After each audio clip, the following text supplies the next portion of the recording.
Hi Pisces! Welcome po sa ating channel at ito ang inyong Madikabay Tarot reading for your career and money ngayong September 1 to 15, 2024, first half of the month. Please be reminded kung naka-resonate kayo, comment down. Kung hindi kayo naka-resonate, ibigay niyo po sa iba kasi dyan na reading po ito.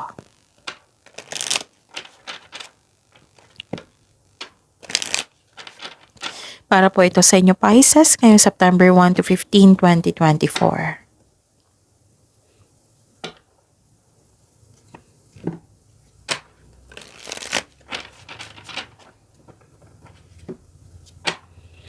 Maraming salamat po sa inyong patuloy na suporta at maraming salamat din po sa mga hindi nag-skip ng ads. Gamitin ang reading na ito bilang gabay lamang sa mga hindi pa nag-subscribe, subscribe na po kayo at click bell notification para malaman nyo na may bago tayong video. Para sa mga gusto magpa-reading po, may lumabas dyan sa screen nyo ngayon, panoorin nyo po at sundin ang instruction. Calling the attention sa mga suki ko dito na Pisces, open na po ang inyong Madikabay Tarot reading for September 2024. May 6 months from now reading tayo at love life reading po, so message me Pisces for schedule. Maraming salamat po.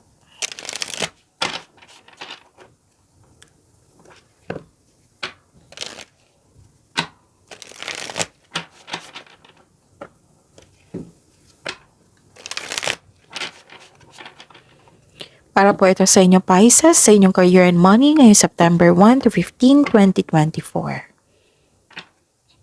Spirits Guide, mga ganap po sa career and money ni Pisces ngayong September 1 to 15, 2024. I need 3 cards po.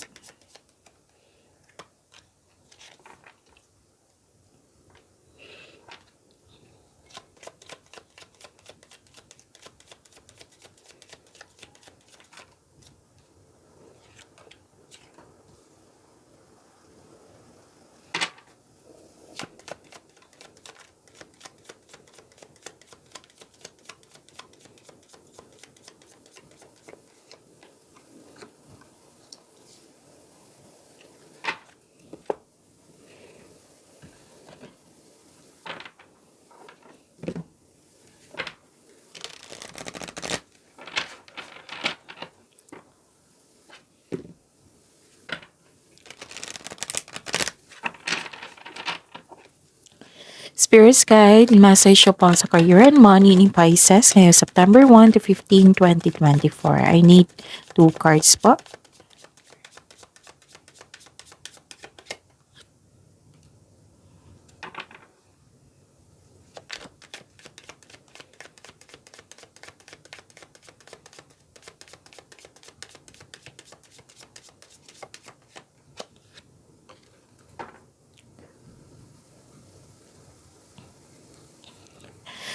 Pisces, sa career and money niyo po ngayong September 1 to 15, 2024. Wow, ang ganda naman mga lumabas dito, Pisces. Nakita ko dito na may success, may good news pa, may success pa. This is good luck and good karma, things going your way, may positive opportunities po. Yes. Pwedeng recognition ito, awards and fame, good luck and good karma po ha. So claim nyo po iyan Pisces. Nakita ko dito yung happiness mo. Wow, claim nyo yan. Tapos may opportunity, di ba may positive opportunities? Actually, 3 card na po nagsabi dito na itong mga cards na ito. Maraming opportunity na dumating sa inyo. Okay? So claim nyo yan Pisces. Kailangan mo lang pumili. Kasi may opportunities dito na kailangan mong pumili. So, select the best choice. O, make the best choice. And make the best plan bago, para makagawa kayo ng best decision. Okay? Kasi kailangan kayong pumili eh. Tapos, di ba sabi ko kanina may na-receive kayong good news. Itong pagbabago na ito, kung isa sa opportunities na tinanggap mo, magkakaroon niya ng pagbabago, right? This is change for the better na katadhana to sa inyo. Changes ito, pagbabago ito, new beginning ito na for the better, na nakakabuti sa iyo. So, claim these messages, Pisces. Tapos, Pwedeng movement ito na may go signal dito na para simulan mo na yung matagal mo ng desisyon, matagal mo ng plano. Pwedeng movement of things ito or movement talagang nagkaroon ng transition, yung nagkaroon ng paglilipat sa malayong lugar. Tapos, yes, this is good news. This is change for the better. And another card na nagsabi, dalawang card na nagsabi dito na you are happy. In-announce mo ito sa grupo ng tao at na-surprise din sila. Yon. Magandang balita to ha. So, claim nyo ito. Pisces, ang ganda-ganda ng cards nyo ngayon. And another card. Tingnan nyo. Read. Moving up, career is on the rise, new offers and opportunities, salary increase. Go to the next level, no? Nag-level up ni si Pisces, oh. May salary increase, opportunities, which is lumabas din dito sa 3 cards nyo. Tapos, offer, career is on the rise. So, claim nyo itong pag-moving up nyo. Pisces. And new beginning, which is lumabas din dito. That is a repeating message. No? So, kailangan yung bigyan ng atensyon. New beginning, you will start a new job. And life, clean sweep over, hit the reset button. It might be some of you, no? Most of you, na nagkaroon ng career change. Wow. Spirits guide, ano po yung energy ni Pisces sa career and money nila ngayong September 1 to 15, 2024?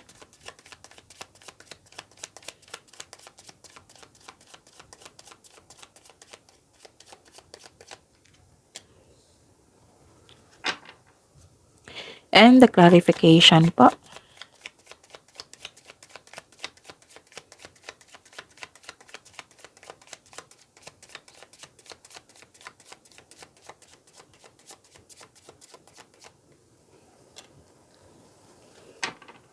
This is a daily reminder para hindi kayo maguluhan, para hindi kayo malito. Panoorin nyo po yung last 4 days Kabay Tarot reading nyo po. Like for example, napanood nyo ito ngayong August 31, 2024. Panoorin nyo po yung August 30, 29, 28, and 27. Kung may nakita or narinig kayong repeating message, kailangan nyo po iyan bigyan ng atensyon. Kung maaari po, bigyan nyo po ng solusyon at action. Katulad nito, di ba? Puro repeating message na magaganda. So, yan. Give an attention dyan. Give an action. Give solution kung kinakailangan. Okay? So, again, calling the attention sa mga suki ko dito na Pisces. Open na po inyong Monday Kabay Tarot reading for September 2024. May 6 months from now reading tayo at love life reading po. So, message me Pisces for schedule. Maraming salamat po. Ano ang energy ni Pisces ngayon? Okay. Oh, this is freedom. Yes, this is freedom. Pisces. This is releasing of emotion, releasing of this person, releasing of the situation. This is maaring nagpahiwatig na ikaw ay nasa proseso ng pagpalaya sa inyong sarili mula sa paghihigpit, kaya magpatuloy po. Pwede din umiiwas ka sa toxic traits, toxic environment, binigyan mo ng laya ang iyong sarili. Pwede din ito sa overthinking, yung binigyan mo ng laya ang iyong sarili. This is very good. You're fighting for what is right. Again, you're fighting for what is right. Pinaglaban mo ang tama para magkaroon ka ng freedom. May reminder ang card niyo po dito, Pisces, na may dumating, diba, na opportunity sa kailangan mong pumili. Huwag niyo daw ipagpaliban. Oo, kasi nakita ko dito na ang ilang sa inyo nagpostpone. It might be busy kayo or wala pa kayo sa mood. Pero ang sabi po ng card dito, huwag niyo daw ipagpaliban. Kasi isa to sa itong opportunities na ito, magbibigay ito sa iyo ng tulong, malaking tulong para mas maging maunlad ka. Yon, wag niyo daw i-postpone, sabi po ng card. At wag madaliin. So, take time, calm and balance, ganon. Okay? So, yun. Ano pa? Nakikita ko dito na na-confuse ka. It might be, syempre naman, sa dami ng opportunities, ma-confuse ka kung ano yung pipiliin mo. Pero, para maiwasan ito, yun nga, yung sabi ko sa inyo kanina na konkretong plano ay kailangan. Kung ano yung advantage niya, disadvantage niya, kung ano yung makukuha mo, kung ano yung mga possible challenges, ganun. Kasama na yan sa konkretong plano. Kung magkakaroon ka niyan, hindi ka na ma-confuse, hindi ka na malilito.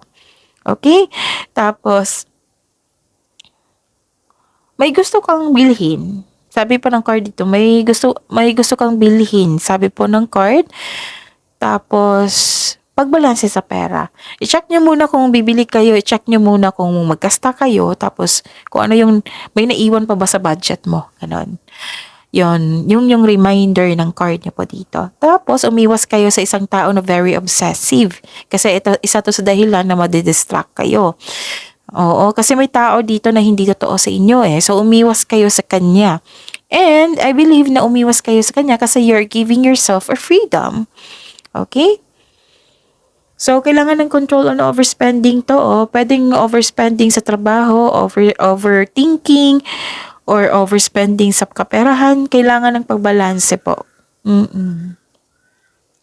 And dalawang card na nagsabi dito na may taong hindi totoo sa inyo. So, umiwas kayo sa kanya. Instead, magalit kayo sa kanya, umiwas kayo sa kanya. Para hindi na kayo mag-waste ng time sa kanya or energy, di ba? So, yun. Spirits Guide, possible blessings na ma-receive ni Pisces ngayong September 1 to 15, 2024 sa career and money nila.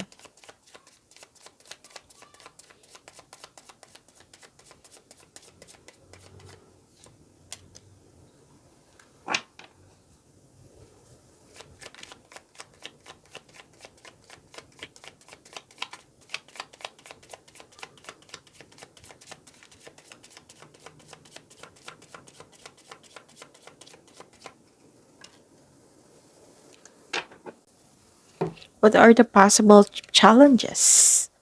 Okay. Ang blessings po is maraming nag-support sa iyo.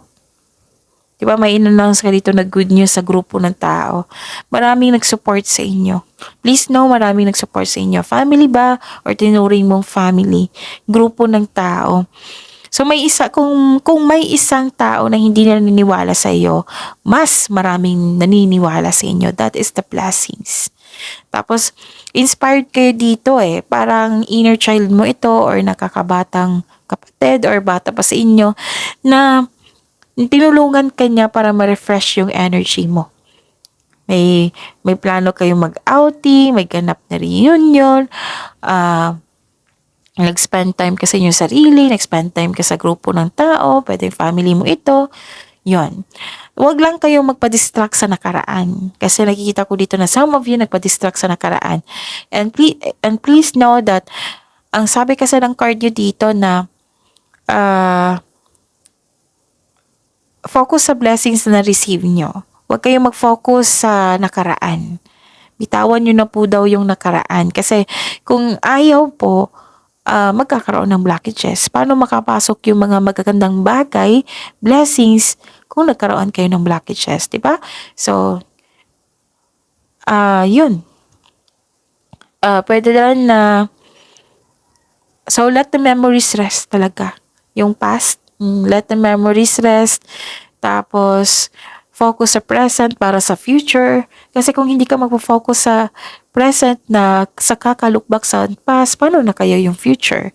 So, focus sa blessings sa binigay sa inyo yung pagkakaisa, you're making memories to the group of people, tapos, very supportive din sila, tapos, stability, nakita ko rin dito. Kaya mas mag-focus kayo sa blessings na binigay sa inyo instead sa isang sitwasyon or sa isang tao or sa past nyo.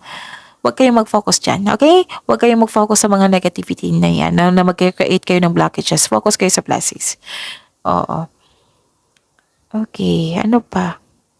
This is full of emotions ngayon si Pisces. Oo. It might be nagkaroon kayo ng time sa inyong sarili talaga. Kasi nag-decide ka dito to freedom yourself, to free yourself. Magkaroon ka ng freedom.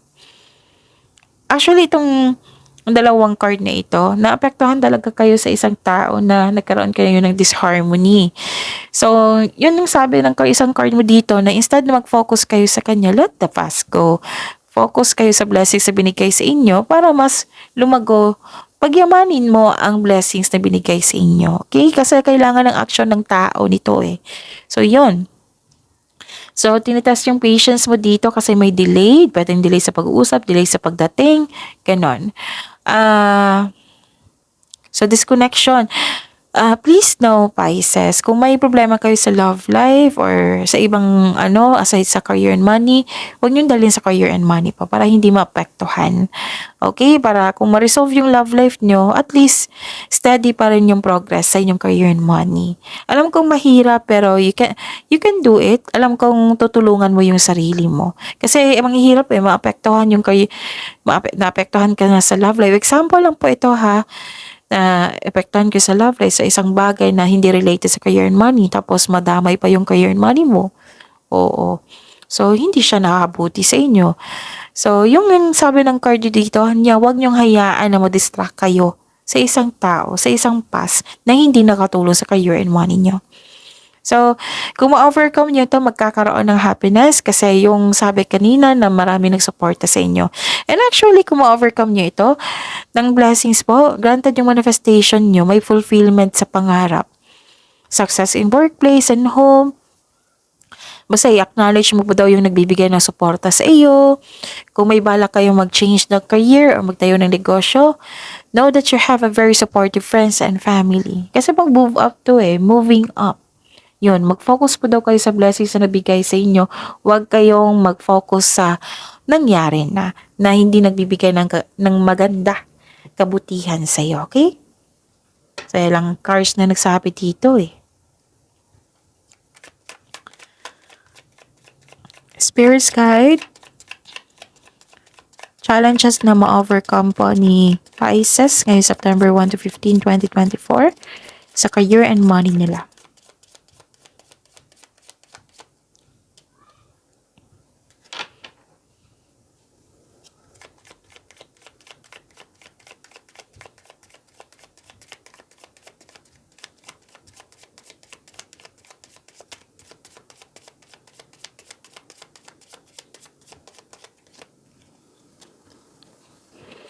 Challenges na ma-overcome to ha. Maraming salamat po sa patuloy na tiwala at suporta sa ating channel at maraming salamat din po sa mga hindi nag-skip ng ads.